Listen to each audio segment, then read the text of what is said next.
नमस्कार मंडळी, आपल्या मागील भागामध्ये आपण किल्ले मच्छिंद्रगड व त्यावरील नाथांची मंदिरे पाहिली। आजच्या भागामध्ये आपण पाहणार आहोत श्री गोरक्षनाथांनी ज्या तळ्यामध्ये सोन्याची वीट टाकलेली तो पोखरणी तलाव व शेरे येथील श्री गोरक्षनाथांचा मठ। चला तर मग आजच्या या भक्तिमय प्रवासाला सुरुवात करूया।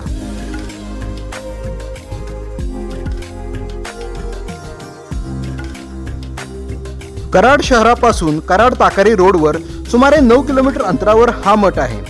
रस्त्याच्या उजव्या बाजूसच आपल्याला ही भली मोठी कमान पाहावयास मिळते।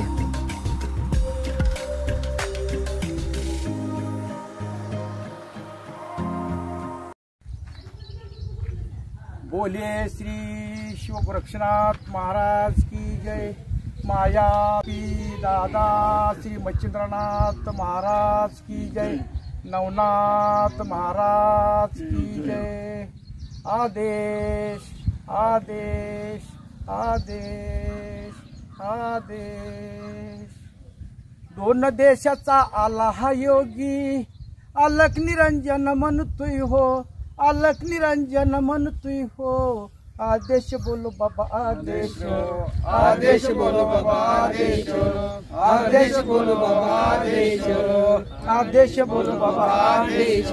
पहिले नमन ह्या गजाननाशी, पहिले नमन ह्या गजाननाशी। सिद्धी विनायक या नायकाशी, सिद्धी विनायक या नायकाशी। डमरू वाजे डप वाजे तबला वाजे, माऊलीनाथाची वाणी गाजे, गोरखनाथाची वाणी गाजे। आदेश बोलो बाबा आदेश बोलो, आदेश बोलो बाबा आदेश बोलो, आदेश बोलो बाबा आदेश बोलो।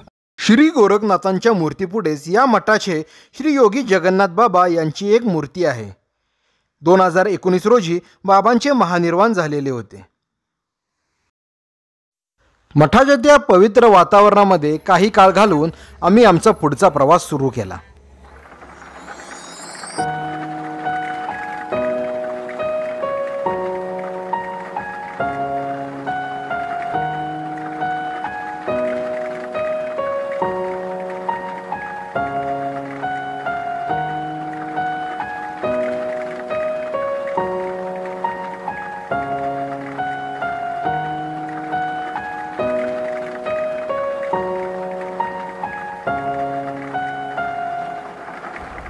तिथूनच पुढे साधारण 10 किलोमीटर अंतरावर आपल्याला एडेमचिंद्र येथे पोखरणीचे तळे पाहावयास भेटते।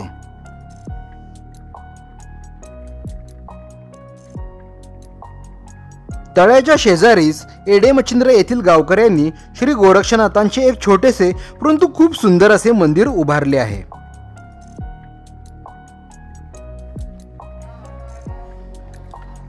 मंदिरात चालू असलेल्या पारायणामुळे तेथील वातावरण भक्तिमय झालेले होते।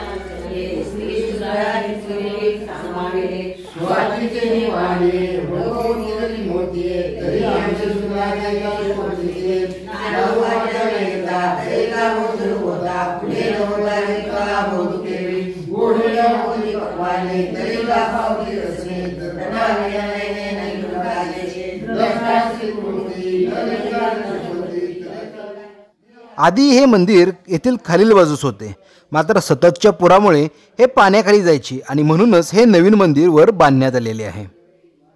ही आहे मंदिराची मूळ जागा।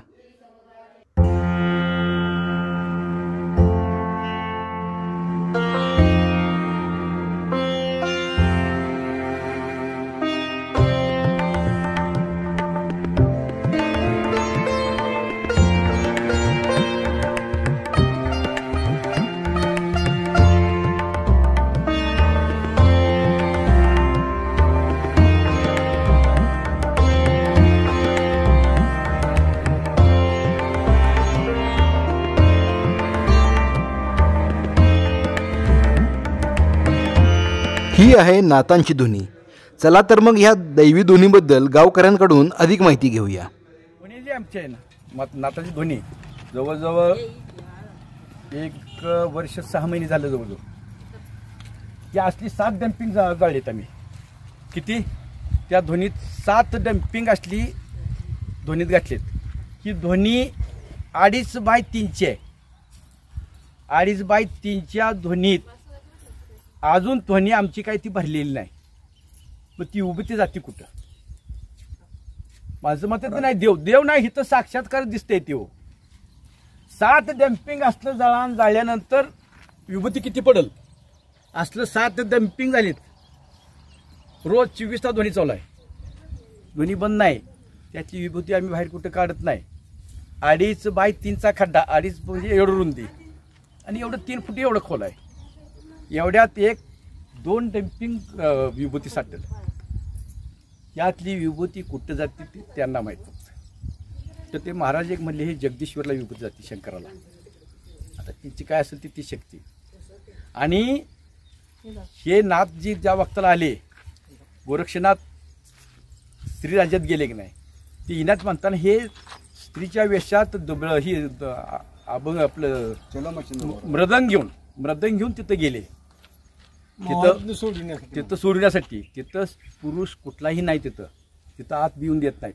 म्हणून गोरक्षनाथानं स्त्रीचा वेश धरून मी अभंग म्हणतो म्हणून त्यांनी तिथं आत प्रवेश केला आणि त्यात मृदंगमधनं आवाज काढला, चलो मच्छिंद्र गोरकाया, चलो मच्छिंद्र गोरकाया. मग त्या वक्ताला मच्छिनाथ म्हणले की हा आपला शिष्य आहे, आता हे आपल्याला सोडल्याशिवाय इथले नेल्याशिवाय थांबणार नाही. म्हणून त्यांनी त्या राणीला सांगितलं की मला आता इथनं जावं लागणार. तर ते म्हणले नाही, त्यांना बी आम्ही मोहात पाडू. तर म्हणले मोहात पाडणार नाहीत. मग त्यांनी बराच प्रयोग केला पण गोरक्षनाथ त्यात गवली नाहीत. की शेवटी त्यांना तिथनं आणताना त्या राणीनं तिथं त्यांना एक मेनानाथ मुलगा झाला मच्छिंद्रनाथांना स्त्री राज्यात. मग तिथनं आणताना ती मेनानाथ बी त्यांच्याबरोबर आली. मग त्या राणीनं काय केली, एक सोन्याची वीट दिली भेट म्हणून. ती काय गोरक्षनाथांना माहीत नव्हती, जुळीत घातलेली होती. मग तिथनं ते येत ते वाटत म्हणायचे, गोरक्ष बहुत डर लगाते, गोरक्ष बहुत डर लगाते. ते काय म्हणायचे, आपल्याला कशात डर आहे साधूला? ते तिथनं येत ते म्हणायचे, आपल्याला डर कशाच आहे, म्हणजे आपण साधू लोक आहे, आपल्याला काय भ्या नाही. मग असं करत करत इथं ते परीक्षा बघायची होती ना गोरक्षनाथाची, शिष्य साहित्य ना मच्छिंद्रनाथाची. मग इथं आल्यानंतर ते बाथरूमला जाण्याकरता, सुला जाण्याकरता ते काय म्हणले, ही झोळी गोरक्षनाथ धरा, मी जरा बाथरूमला लगविला जातो. मग त्या वागताला ती झोळी घेताना झोळी जड काय लागते बघतो तर पिवळी हाडोळ सोडायची वीट. ते म्हणजे आपल्याला साधूला कशाला पाहिजे. ते तिकडे गेल्यानंतर ती वीट घेतली, हे पोकरनी तळ म्हणायचं. देवांच्या बी अगोदरपासून तळ आहे. मग ह्या तळ्यात ती वीट टाकल्यानंतर त्याच मापाचा धोंडा त्यात झोळी ठेवला. आणि आमच्या गावात शेजारी गेल्यानंतर जंगल सगळं. ते म्हणले गोरक्ष बहुत डर लागते, बहुत डर लागते. डर म्हणले पिचे गए म्हणल्यानंतर तिने बघितलं तर आत धोंडा. मग ती येडे झाले पाक. ती म्हणायची, अहो मच्छिंद्रनाथ असं काही येड्यागत करताय, असं काही येड्यागत करताय. नाही माझी ती सोन्याची वीट, आम्हाला सोनं पाहिजे. म्हणले कशाला आपल्याला साधूला सोनं पाहिजे नाणं पाहिजे.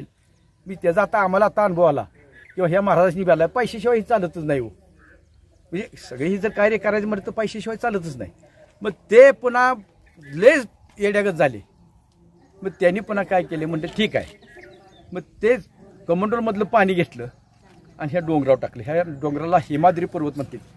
नवनाथात आहे बघा, हिमाद्री पर्वत म्हणते. हिमाद्री हा डोंगर इथं त्या पाण्यात दिसतो. आत्ता संध्याकाळचा सुद्धा पाण्यात दिसतो. इथं देवळ डोंगर सगळं पाण्यात तळ्यात दिसतात. मग ते पुन्हा गोरक्षनाथांनी ती सोन्या डोंगर केल्यानंतर मच्छिंद्रनाथ पुन्हा तिकडं ह्याला गेले डोंगरावरती आणि मग गोरक्षनाथ पुन्हा शिराळा गेले. असं ही नाथांची जागा, ही जागृत पहिलं स्थान हे म्हणा. नाही मच्छिंद्रनाथाचं दोघांचं इथं पाय लागलेत ना, इथं थांबले होते ना. पहिलं मूळ हे आणि मग पुन्हा इथून नाही तीच की आंघोळ करून थांबली होती आणि पुन्हा इथनं पुन्हा ती डोंगर सोडण्यात. त्यामुळे आमच्या गावाला येडं मच्छिंद्र पडलं.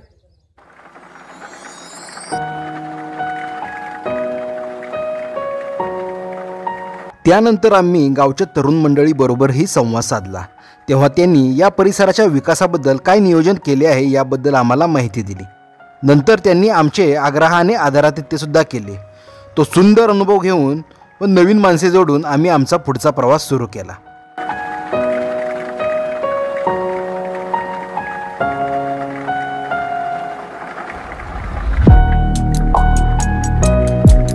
चला तर मग पुन्हा भेटूया अशाच एका नवीन ठिकाणी. तुमच्या सर्वांचे मनपूर्वक आभार.